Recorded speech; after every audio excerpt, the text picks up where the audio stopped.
Good morning, all. This is Amritanshu Vajpayee in yet again another episode of Perspective with Amritanshu Vajpayee.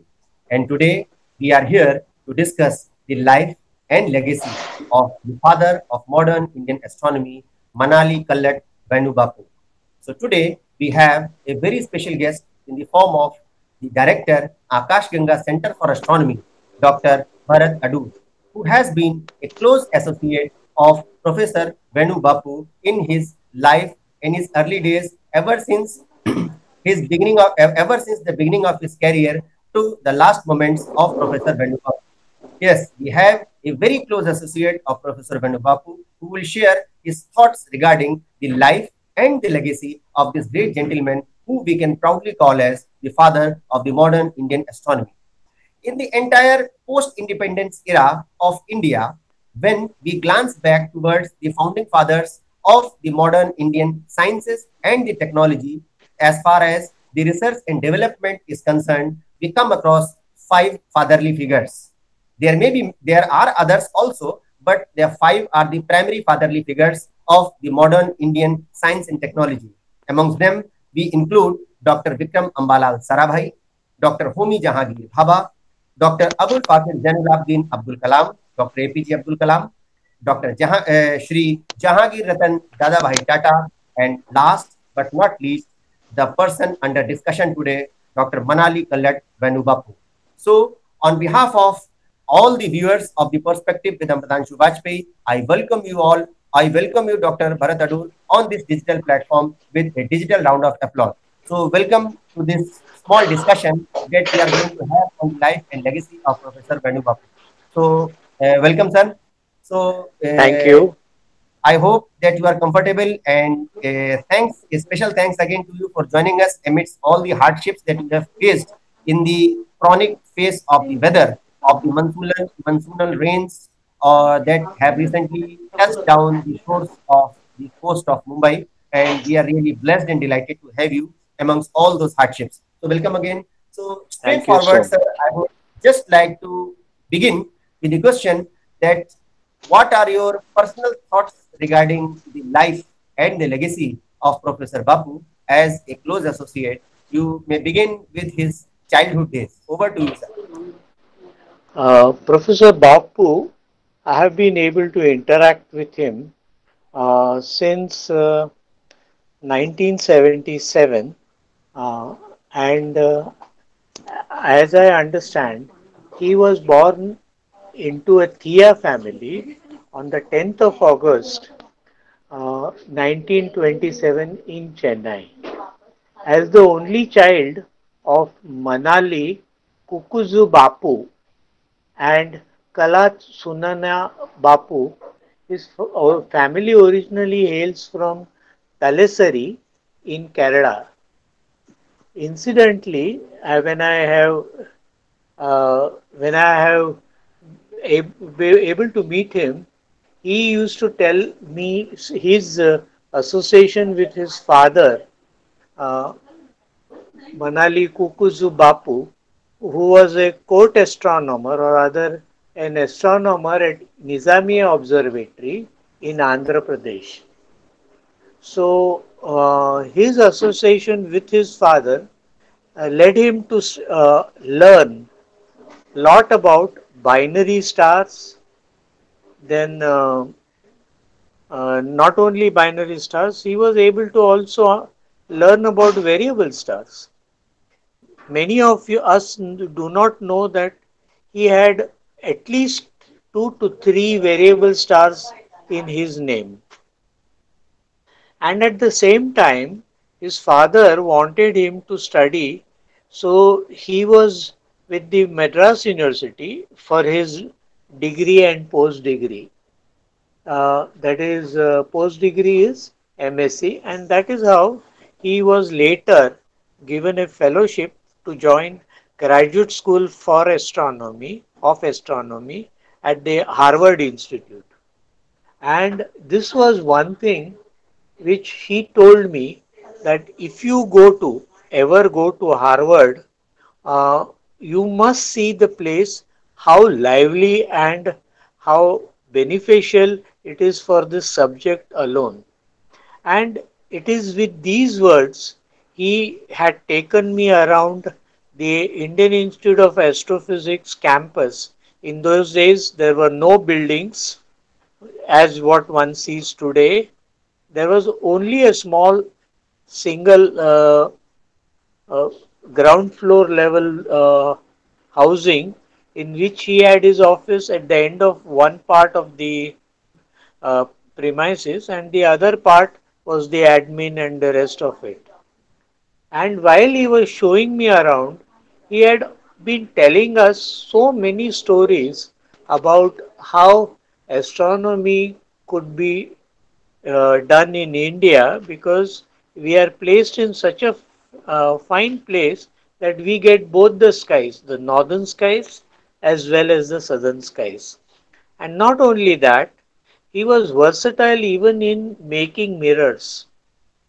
Our first telescope mirrors we grounded in the Bangalore campus, which were hardly 6 inches, and there he had a very wonderful optician, Jayaraman. And under the guidance of Jayaraman, at least I must have broken one or two mirror blanks. But he said, breaking mirror blanks is not important, but making a good mirror and a proper mirror is more important. So don't worry, we can still take up more of this and you can do making our own instruments. Probably in India, I found him to be the best teacher to tell us astronomy is not about owning a telescope, owning a mirror, owning. He said how to use it is equally important, but for all that, the most important component is you should be able to write down whatever you have taken steps in a kind of a logbook. So we were first introduced to the concept of a logbook, and in the logbook we had to mention about what instruments are we going to use, how we are grinding, what kind of grinding powders we have to take, what laps, what are conditions of laps. He explained to us in such a beautiful manner that grinding mirror became a pleasure rather than a monotonous work. So this was regarding what he had talked about his childhood. He had written a lot of text which was about his observation, how he conducted with the Nizamiya Observatory, and he himself had his own telescope, which was a refractor, and that finally found its place in Kavalur when he set up the observatory in Kavalur. He kept his telescope for public viewing. So And thanks a lot, Bharat sir, for such a wonderful opening remark. I would just like to carry forward this short discussion into another frame of thought that perhaps, if I am not wrong, M K Vainu Bappu ji is the only Indian to have a comet as well as an asteroid named after him.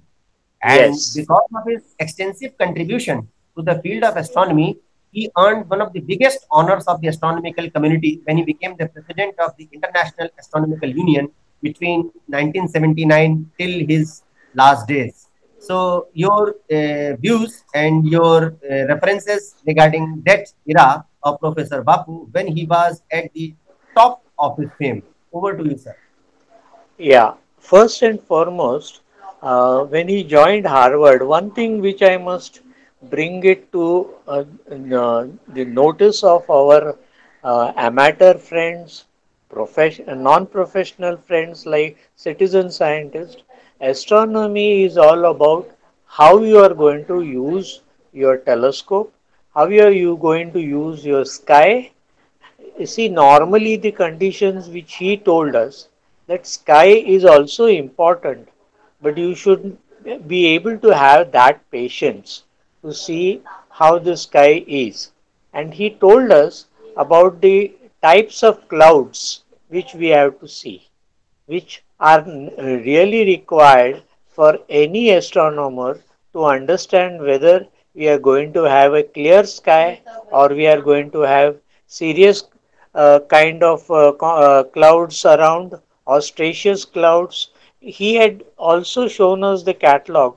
And one thing which I will like to highlight here, in those days, when in 70s, 78 onwards, in Kaulur, he had kept a whole library of his personal library on what an observatory should be like, and that was kept in where one could get their food and all that. He had kept a small library there, and it was really enjoyable to go there and read many of the books which were there, which he had collected by him, his father, and later by himself, and then by his friends.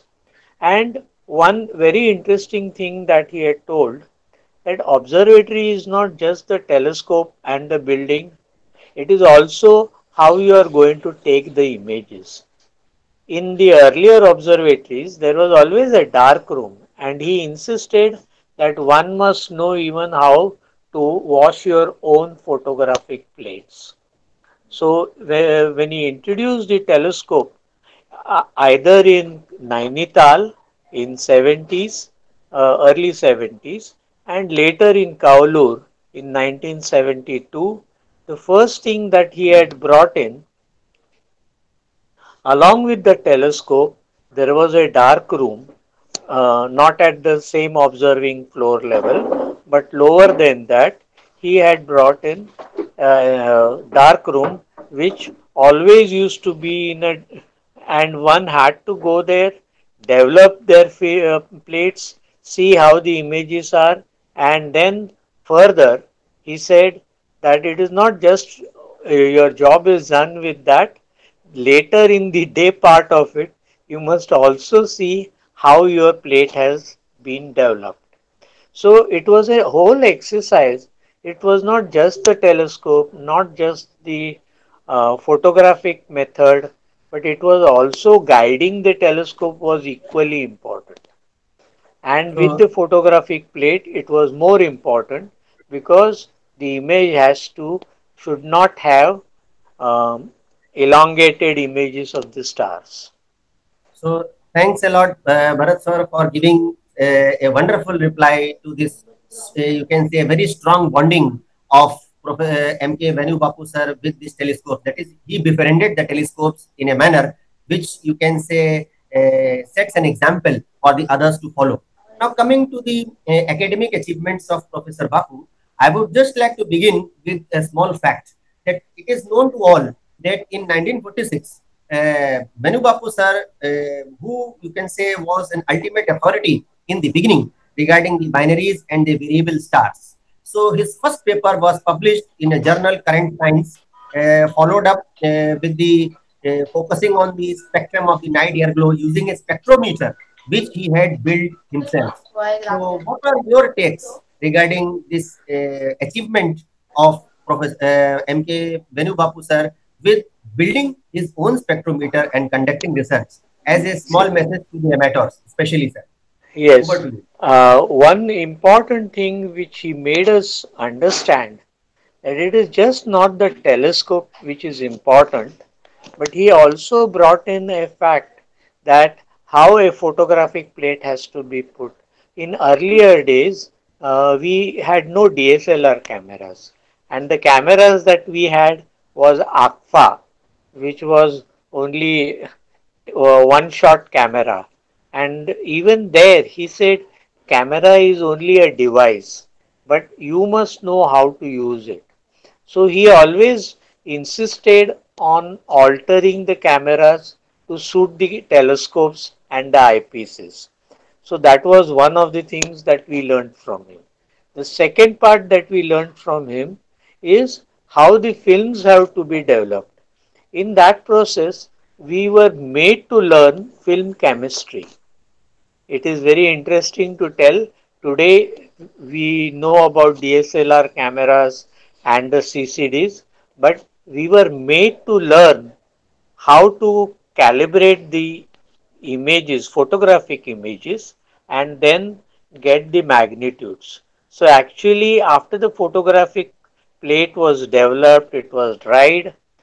Then he had a microdensitometer where we could sit on the microdensitometer and measure each star for its sphericity. You understand what is the sphericity? It is how round your image is. We did not have the correction method in earlier telescopes or the cameras or the films. So what we had to do is, after our exposures were done, we had to run down to the microdensitometer or a photometer and study the photographs themselves. And in that process, we had to find the diameter. And finding the diameter and the brightness, in those days we never had something where we could find the intensity of it. We had to literally sit down on the microdensitometer and scan the whole format of the film. And the film were not 35 or 20, 120 mm, not those films. I'm talking about the plate glass on which the films were, which were 4-inch by 4-inch. So these were the kind of photographic plates we had to learn. Then how to standardize these photographic plates was also very important for us. So to define the magnitude, we had to use the calibration curve for the photographic plate and also find where the saturation point was. And only the gradient part we could use it for actual photographic photometry. This was the part which he told us that we have to do. Now coming to spectroscopy, the earlier spectroscopy was normally prisms. You must have seen prisms. Have you? These prisms, not prisms, prisms, PRISMS. And these prisms were glass prisms, or rather, they were flint, and then there was also crown. So you had to know about the angle of refracting the light, and so you are able to get the spectra. Now, all this one had to do on a tabletop, or as what we do it now. Fortunately, we had to learn from blue to red. And normally, when you take spectra of any star, you get the spectrum of that particular color of that star, which shows you from blue to red. Sometimes it shows you from yellow green to red. It depends what star you are looking at. But all this observation, he used to personally come and give us tips also. It's not that we have taken a photograph, we have done the mic. He would come and personally ask us, have you got any problem with that? And he would wait for you, explain to you the whole basics of it, and then he would tell you how to go about. In those days, there were no softwares. Please remember that. So one had to find the spectral lines, find the angstrom units, all that. He would show us how to do it. And this was one way we were able to learn about the spectra of the stars. Not only that, he would go further that we never knew what is polarization. So he had a polarizer with him in his office. He would show how the light gets polarized by using two glasses together and then moving one glass over the other. We could find the light output becoming less. And this is how he would show us polarization. And he wouldn't stop with that. He would say, think about something, how you can start measuring the polarization. This was very important. So these were the things that we learned very clearly from him. And at every particular step, he would say, now you think about it, we will think about it, and then we will proceed. So the process of learning was so interesting. So that's how he could gather not just amateur astronomers, he could gather even citizen scientists, people who, like Jairaman, who could make the telescope, even the present 2-meter telescope, was made by one gentleman who was a master optician, and he would personally go. Dr. Bappu would personally take people and show them how a 2.3 meter is going to be grounded, and finally it had to be polished. So all these processes we were able to see it right into one Indian Institute of Astrophysics. Indian Institute of Astrophysics, at least I owe a lot to Professor Bappu for having shown me so many components. They had such a fantastic library, which was on the ground floor. Even I think the library is still there. And then he would take us even to the rooms where the sky atlases were available. Earlier, we never had anything on the computers. We had to go look for those star charts, make our own viewing star charts, which we are going to see with our smaller telescope, and then how we are going to see it in the 1 meter class telescope. So all those features, what we call is a field of view, in either, that means the secondary lens as well as the primary, we had to literally first make all these preparations before we could go to the observatories. So we had a So, viewing chart. We also had uh, the probable chart in which we should be able to look at which would be the standard stars. All that was an homework for going to the big telescope. so And thank you, one, sir.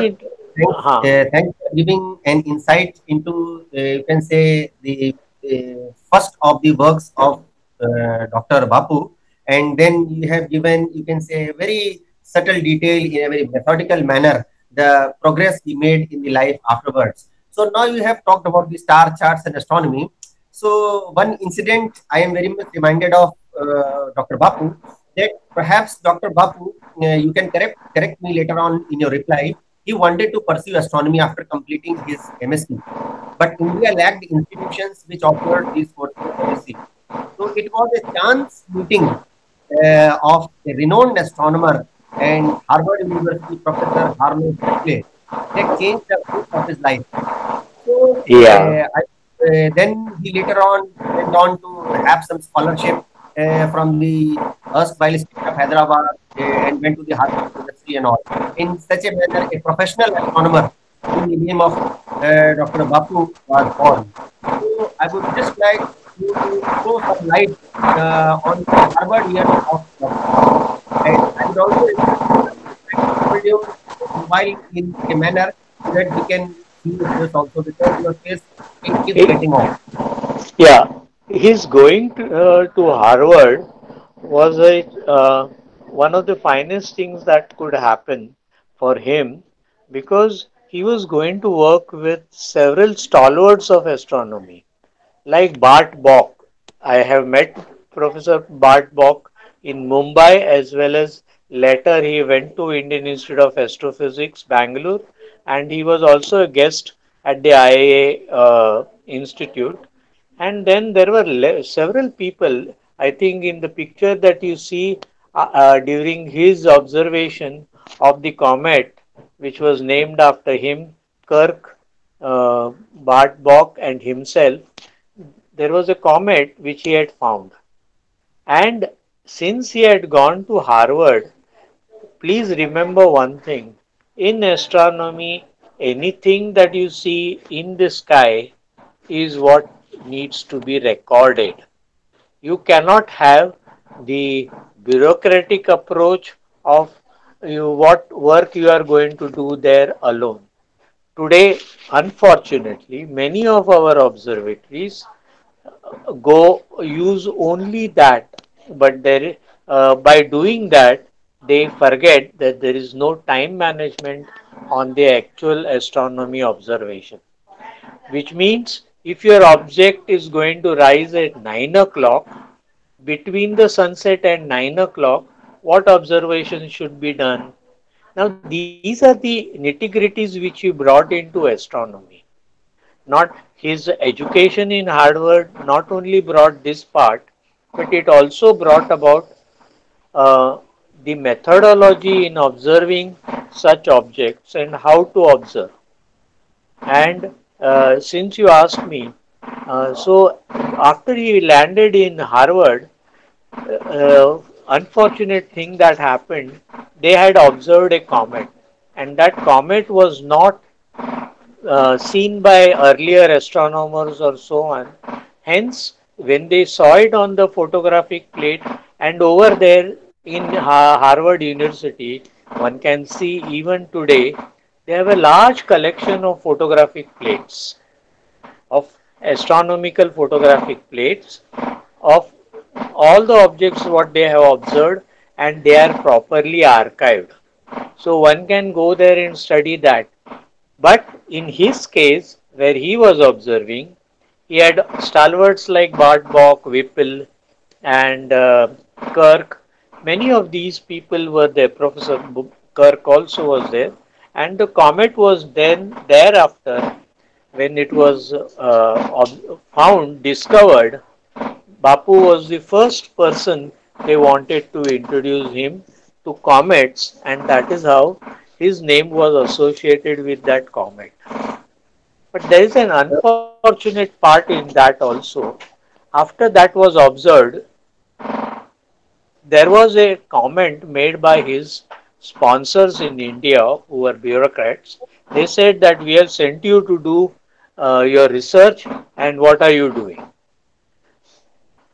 This message was read by his professor, Professor Whipple, and he was so annoyed with it that he wrote back to the authorities in India stating that Dr. Bappu is a finest astronomer who is here, and if he has discovered something beyond what he has been come to US for, why don't you acknowledge that? So he had that impression on him.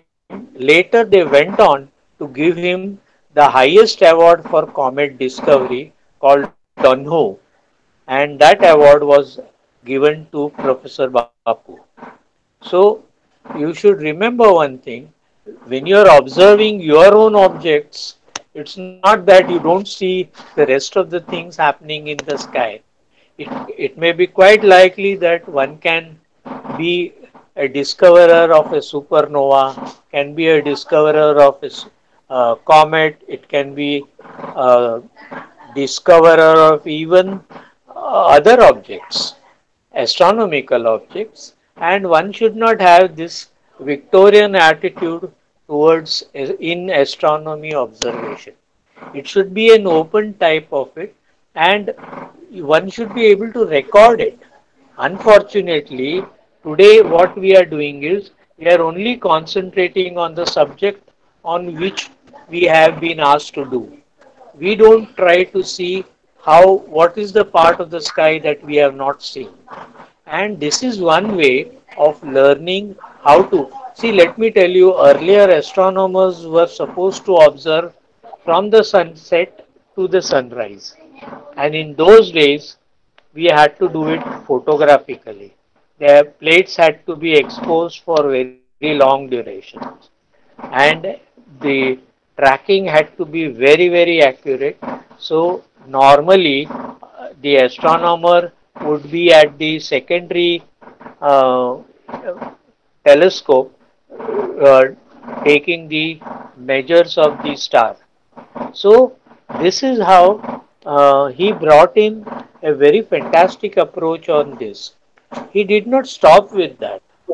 When he came to India, he not only set up the Nainital or the Uttar Pradesh Solar Observatory, or rather not observatory, solar observatory was one of it, but he started a satellite tracking system in Nainital way back in 70s, early 70s, and they were able to record artificial satellites. In fact, the first artificial satellite put up by Russia was tracked from even Nainital.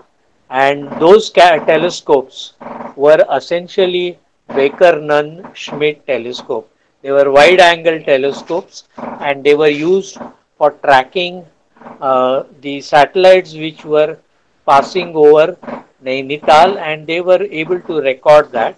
And this was also a part of the Smithsonian project which was given to Nainital, thanks to Professor Bappu for his initiative in bringing such equipment into India.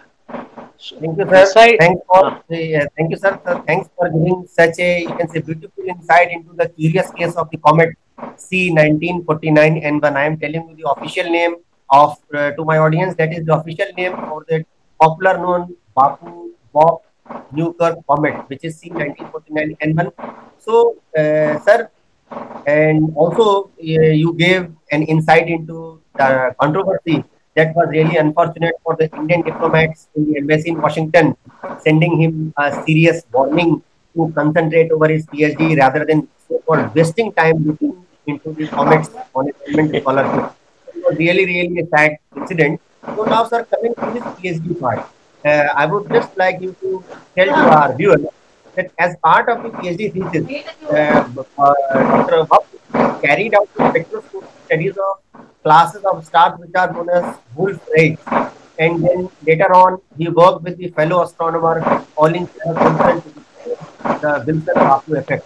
So people here, they really always they talk about this Wilson-Bappu effect. So what actually is this Wilson-Bappu effect? Over to you, sir. Wilson Bappu effect, earlier, as I said earlier, there was a spectroscopy. Now, for that, one needs to go to the Kodai Observatory.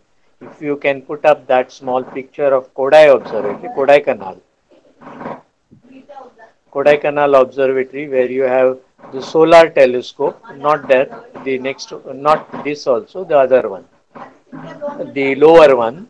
They had this was the oldest telescope made during the British times. Even Evershed had worked on this telescope from Kodaikanal.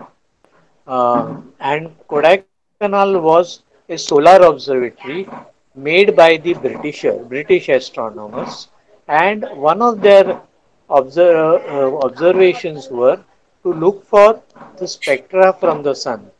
As we are all aware, that the finding of helium which has happened in India in Guntur, where Jules Jensen, who was a French astronomer, who had come to India to study the solar eclipse, and there he was able to find the helium.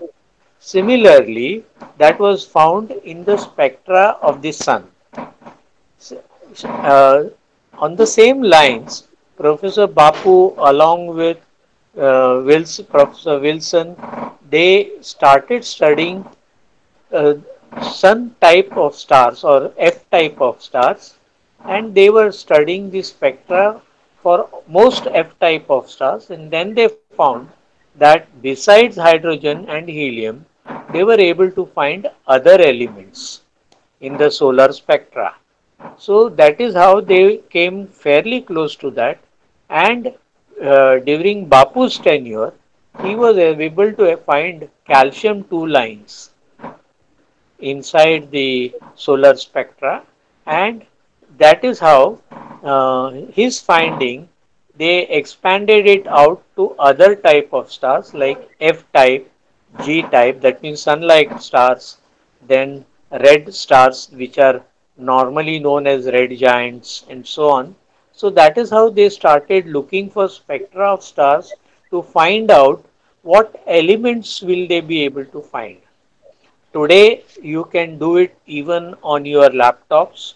You can take a spectra of the sun and you can study the whole solar spectra on your laptop. But then one had to, during Bapu's time, one had to go to the microdensitometer and measure these lines, the basic emission lines, and then find out what was the to what it was those lines associated with, which means to what angstroms they were. Okay, so that is how they started studying this particular Wilson, and this effect of calcium 2 lines was attributed to Professor Wilson and Professor Bappu. Hence, it was known as Wilson Bappu effect. This is how they discovered calcium 2 lines, and this was one of the observations which set the whole study of solar chromosphere. Please understand this. The whole solar chromosphere studies began with this kind of a study. And fortunate we are that we are born in India, we have a Kodaikanal observatory, and we have the spectroscope still today in Kodaikanal. And only what today we need to do is look for the CCD spectra of the sun, and if possible try to see what other effects, like whether there are rotational vibrations in the emission lines and so on, one can study today to a very large extent. And fortunately, we have good softwares to look for them. It is not just looking at the solar spectrum and saying sun gives 7 light. That is not enough. Today you need to know which light belongs to which color, and this is exactly what Wilson Bappu effect is all about. So, thank you, sir. Thanks for giving us such a detailed overview of the Wilson Bappu effect. And yes, I do agree that the paper that was published regarding this effect in 1957, it really opened up the field of the stellar chromospheres for research. And even till date, we are updating over the results, and we are doing more and more research on this stellar chromospheres. So now coming further, that is the association of Dr. Bappu with the different observatories and in India, especially his workplaces, say Nizamia and the Japal Rangapur Observatory, and later on his establishment of today's what is known as the Aries, and also not to forget the Kodaikanal Solar Observatory. So your remarks over association of Dr. Bapu in the institutions which I have mentioned. Over to you, sir. Here I would like to tell you something which I had written a letter to Professor Bappu when I was working in an observatory in France, in Lyon.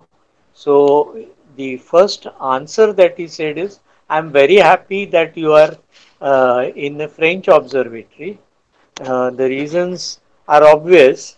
The There you don't have conditions like what one has here in this country, but he also made it a point that it's not important just you have gone there, you take the best of the facilities, learn what they are doing, and in fact, I was doing some work on the variable star using photographic plates. So he had in fact told me, how big are your plates? And I had to tell him my plates are at least 1 feet by 1 feet. So he said, oh my God, you are looking at the whole sky, and what are you doing with that? So I had to tell him that I'm using a blink comparator, which means I had to take each plate, or rather two plates together, and blink them one after the other, and then try to find variable stars in that field of view. And it was a great experience. I even thank my collaborator, who is no more, who just passed away very recently in April, Professor Terzan. He was a person who told me that variable star actually takes you right into the heart of star clusters, and I fully endorse to his views. And this I mentioned to Professor Bappu, who wrote to me back and said, whenever you come back to India, we should make it known to many amateur astronomers and citizen scientists, and make them also be responsible in doing such a work. And he was very much for amateur astronomy, and he told me himself that he was more keen on our observatories to be kept going. In fact, he was very sad when he heard about the Nizamia and the Japal Rangapur Observatory, that they were going to be brought down or shut down. And there he had categorically mentioned that we should see that our older observatories should also be utilized, not necessarily only by the professional, it should be made available for those who are interested in observing these places. Again, I am trying to tell you all that a telescope is one device, but what you are going to observe with that, it would be ideal if most of our telescopes are put to use with the modern technology or older technology. It's all right, but finally today, in the today's contents, whatever you observe, you can bring back the data and work in your own lockdown conditions or not so lockdown conditions, also on your laptops and desktop, and find for yourself what each star is made up of. In fact, one of the interesting phenomena which he had told us, that one should try looking for lithium and beryllium in star clusters, because according to him they may be the precursors, or they may tell us more about the early universe. So these were the things which he had observed in our observatories, and he wanted to have this particular concept all over in the country, not just in Kavalur. In fact, he would encourage people to come to Kavalur to see their observatories. On every most of the weekends in Kavalur, the telescopes, or rather his telescope, is put to public use. People can come, see Saturn, see Jupiter. He would insist them to see even stars, even galaxies like Andromeda and so on. So it was not just that they go to the observatory and come back, but they were made to look at all these objects all through the night. And this was one uh, thing which he told us, that it's not that I am telling you. You have to do it for all the future generations also. You must tell the same thing, that the baton has to go on. It cannot be stopped. Hence, my request to all young people like you is to carry the baton of great masters like Professor Bappu. Yeah, sir. So the battle has to go on. And so, on the similar note, I would now move forward to one of the important fulcrum points, that is the observatory that is dedicated to Dr. Bappu, the Vainu Bappu Observatory, which is one of the main observatories of the Indian Institute of Astrophysics, and Yes. which is hosted in the Kabalur in the Javadi Hills of Tamil Nadu. And it now hosts 1 meter Carl Zeiss telescope, the 1.3 meter J.C. Bhattacharya telescope, and also not to forget the legendary 2.3 meter Vainu Bappu telescope VBT. So your take over this entire observatory, the Vainu Bappu Observatory, your memories associated with the working of Dr. Bappu. Over to you, sir. Working in Kaulur brings a whole lot of Bapu's memories of his foresight, his insights about the telescopes and everything. One important thing which I have to mention, the telescopes that you have mentioned, 1.3, 1 meter, then the 2.3 telescope. 2.3 telescope, I will still say, I have observed with 2.3 telescope, which was called as a VBT, Venu Bappu telescope. We were observing star clusters through that, and mind you, it, we were doing that observation in early 90s, and the observations were fantastic.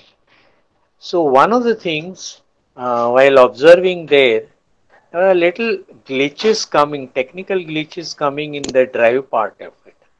And we had a very interesting person called Dr. Srinivas, who was an engineer looking after this VBT telescope. So he said that being astronomers, you are not supposed to only look through the telescope or look on your screens. You must be also aware of what your observations are, which part of the array, which part of the deck is having errors, is also your job. So this is the kind of information that you can get even in Kavalu.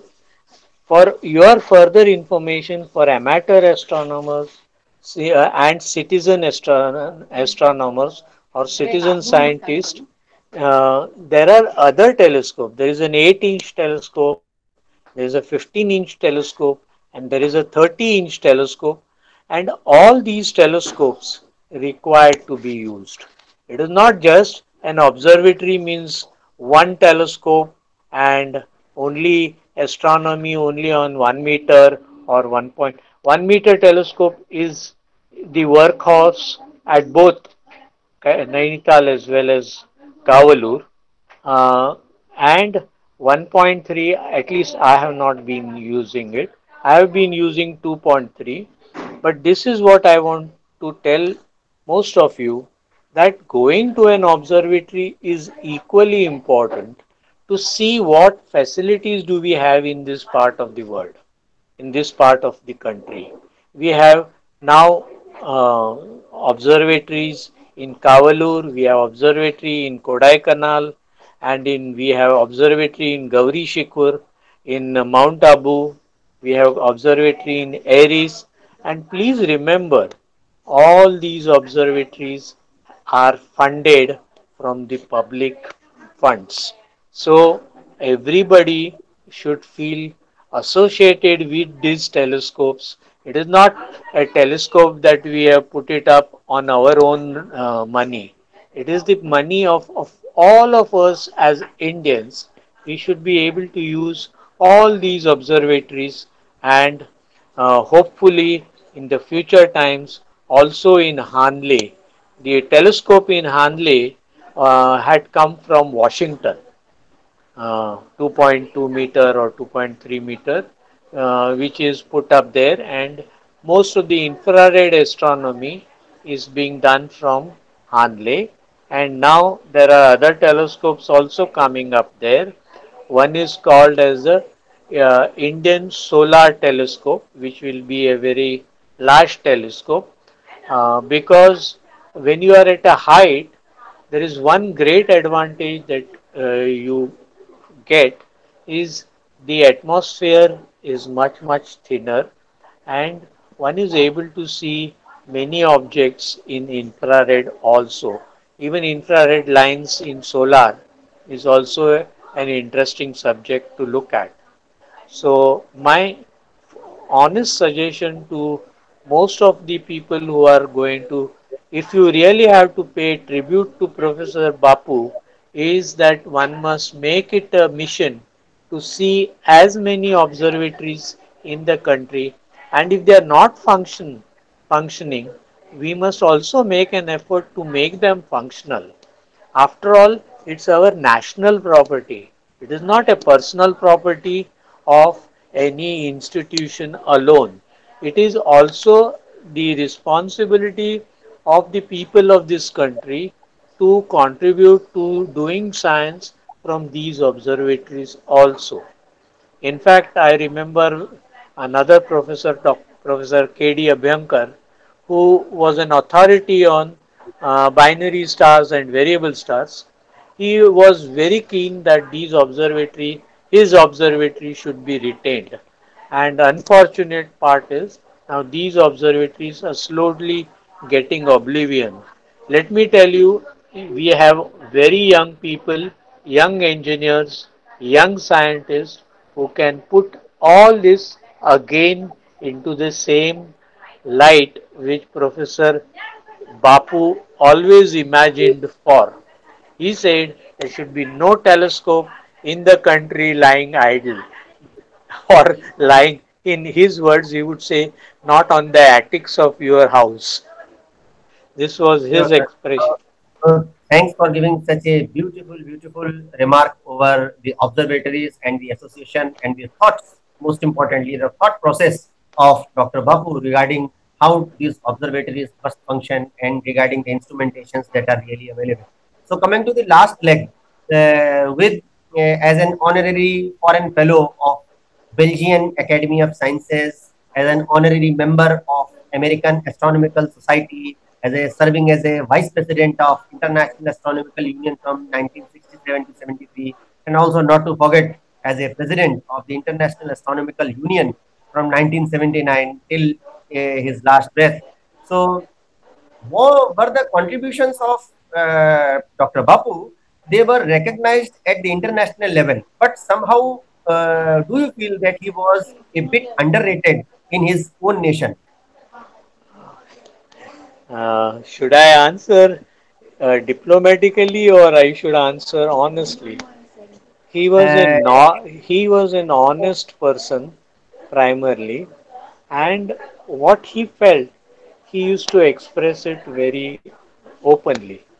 And he was what I would call him. He was a middle class astronomer with no silver spoons in his mouth, but his greatest contribution is the greatest silver spoon that he has put in our mouths by giving such a lot of astronomical ideas, a lot of astronomical initiatives which he created in this part of the world.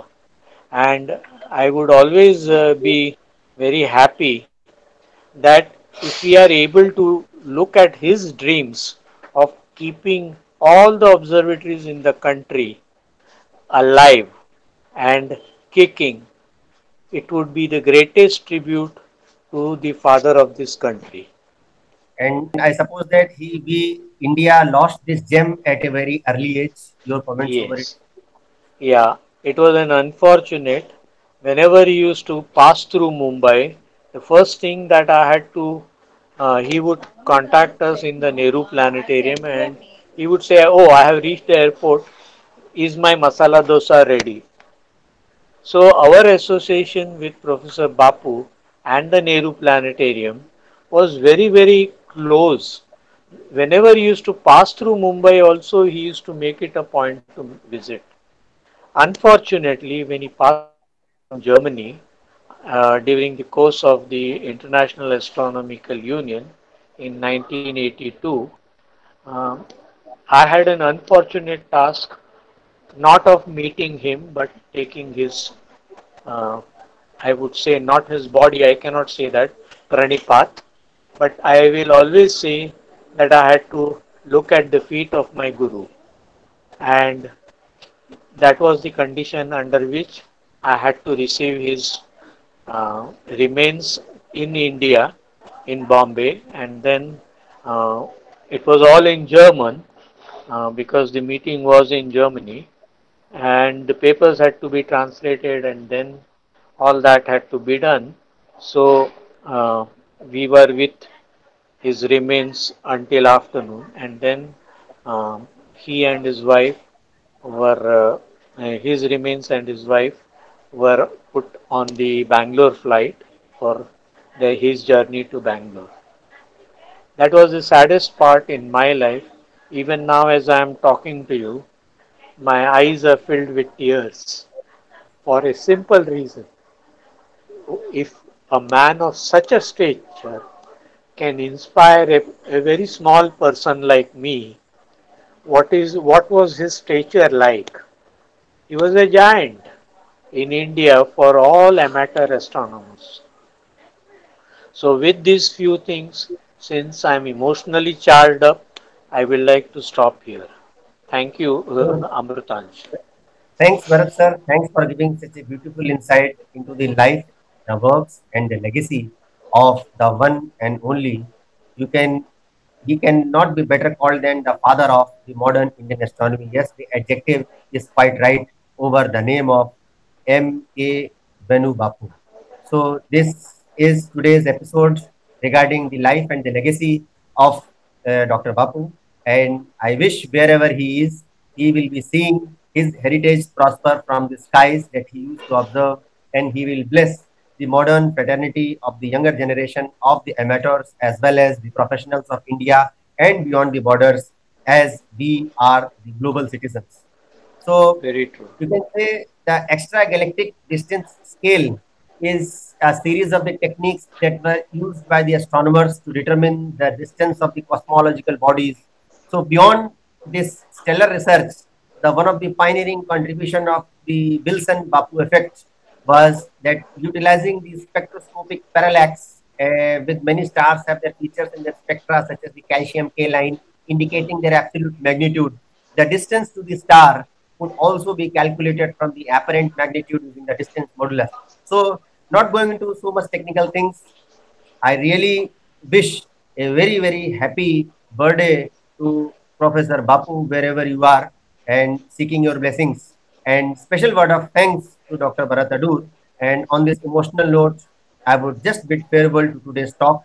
Thanks, Dr. Adur, that you found time for us, for our viewers, to share your insight into the life and the legacy. That is, your perspective into the life and legacy of Dr. Bappu. Thanks a lot, sir. Thanks a Thank lot for you. joining us. Thank And you dear so viewers, much. we shall be back in the next edition of Perspective with Amritanshu Vajpayee soon, with an interviewing another personality of same stature as we have seen him today, that of Dr. Bharat Adur, and talking about some another aspect or another milestone in the field of astronomy and astrophysics. So, with these words, in the age of ongoing pandemic of COVID-19, I wish you all a very happy, healthy, and a safe stay. Stay home, stay safe, stay healthy. With these Thank words, you. I bid you farewell and a good day to you. Thank Thank you. you, sir. Thanks a lot. Thank you.